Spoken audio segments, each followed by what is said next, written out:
Assalamualaikum warahmatullahi wabarakatuh. Bagaimana kabarnya? Ya, semoga kita semua selalu dalam lindungan Allah Subhanahu wa taala. Pada kesempatan ini, Ibu akan membahas tentang alat dan obat kontrasepsi atau alokon. Ya. Kontrasepsi itu berasal dari dua kata, yaitu kontra dan konsepsi. Kontra berarti menolak dan konsepsi berarti pertemuan antara sperma dan ovum. Yang dari pertemuan itu bisa terjadi pembuahan atau kehamilan. Nah, ada beberapa metode KB. Yang pertama adalah IUD, yang kedua adalah metode hormonal, bisa dengan minum pil atau dengan suntikan ya, atau dengan susuk. Yang ketiga, metode rintangan dengan kondom perempuan atau kondom laki-laki dan juga metode vaginal.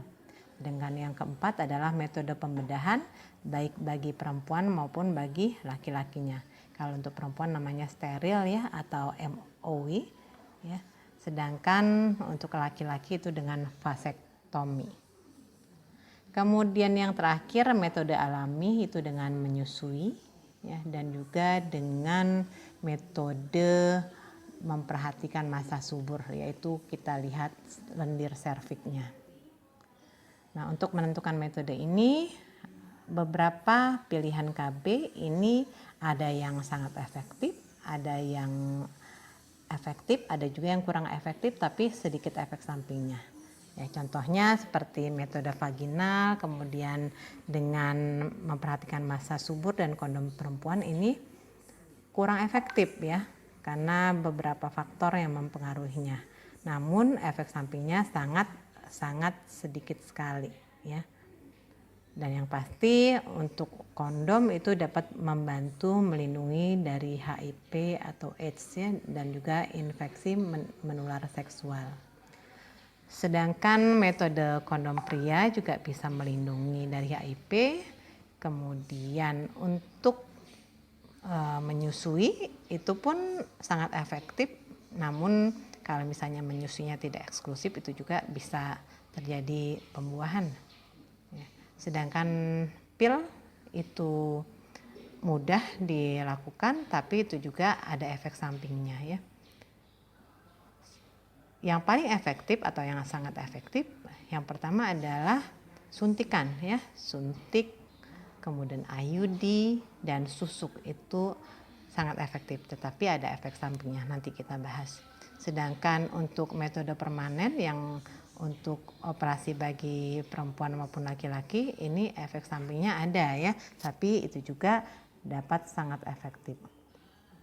Kita bahas satu persatu untuk jenis-jenis kontrasepsi. Yang pertama adalah kontrasepsi jangka panjang ya, IUD atau spiral.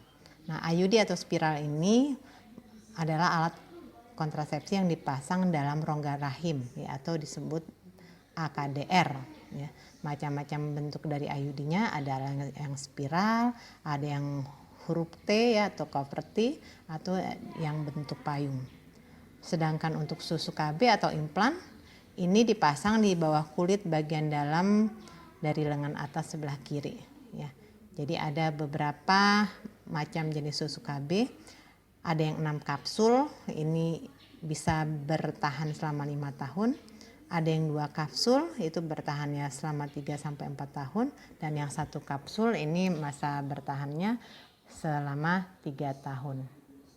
Sedangkan untuk IUD ini merupakan plastik kecil lentur dengan lengan ya, dengan lengan tembaga dan kawat. Jadi dia ada kawat yang melingkar ya, kemudian dipasang di dalam rahim.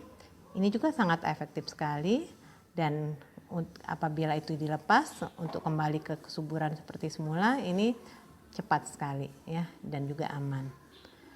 Bisa dilepas kapan saja, kapan mau diinginkan ya. Kemudian bisa berfungsi selama 10 tahun hingga dilepaskan. Namun ini juga punya efek samping. Ya, yang pertama dia bisa meningkatkan perdarahan ketika menstruasi. Bisa juga terjadi kram pada perutnya.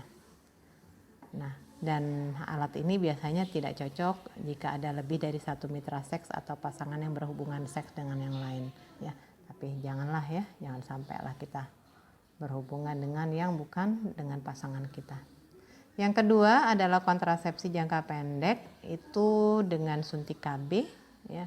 Ada yang namanya Depo-Provera, ada Depo-Progestin ya, ada Noristerat.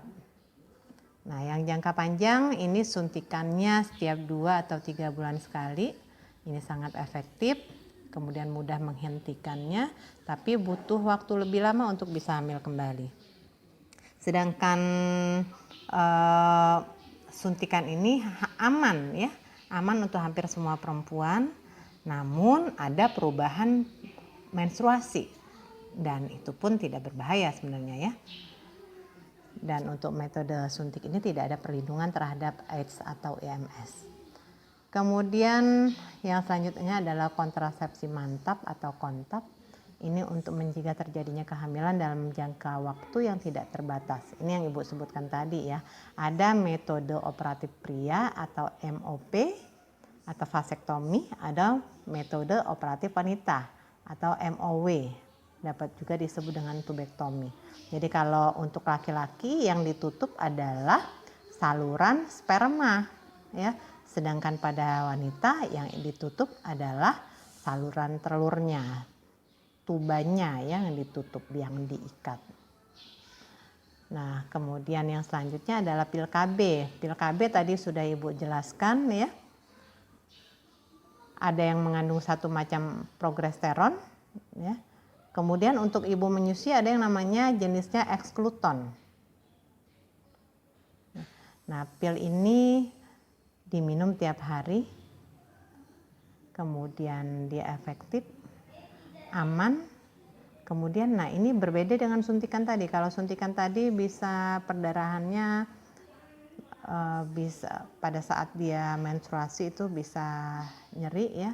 Kalau ini justru dengan pil ini dia mengurangi perdarahan ya. Mengurangi perdarahan pada saat menstruasi. Dan ini memang benar-benar harus rajin ya, nggak boleh ketinggalan 1 hari pun ya. Kalau ketinggalan 1 hari itu bisa tidak tidak efektif ya. Jadi demikianlah penjelasan tentang kontrasepsi ini, sehingga sebagai perawat kita juga dapat memberikan pendidikan kesehatan ya untuk pemilihan metode KB ini. Sebenarnya metode KB yang paling aman tuh ya sebenarnya dengan metode yang tadi itu, yang dengan alami ya. Dengan alami itu tidak ada efek samping, namun harus benar-benar paham ya kapan waktu subur, kapan tidak subur. Nah, pada saat subur itulah tidak boleh berhubungan ya. Demikian penjelasan dari Ibu. Semoga bisa bermanfaat. Ibu akhiri, Assalamualaikum warahmatullahi wabarakatuh.